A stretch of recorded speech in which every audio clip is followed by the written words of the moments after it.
দেখো বন্ধুরা, একদিকে এই পিঁপড়েগুলো খাওয়ার যন্ত্রণায় ছটফট করতেছে, তাদের কাছে Wow! ছটফট করতেছে। প্রাণীটি আছে, সে আবার সে পিঁপড়েদের তারায় কিরকম ছটফট করতেছে। অতএব বন্ধু, এই দুনিয়ায় কেউ কারো নেই, একদিন জীবিত হতে হলে মৃত্যু হবেই।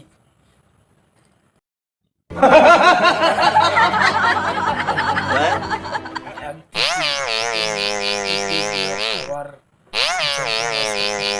তাদের কাছে কখনো একটা খাদ্য আসে, সেই খাদ্যের জন্য ওনারা ছটফট করতেছে। এবার অন্যদিকে ওই বড় যে প্রাণীটি আছে, সে আবার সে পিঁপড়েদের তারা একই রকম ছটফট করতেছে।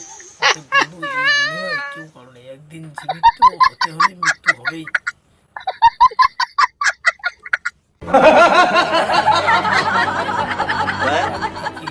এই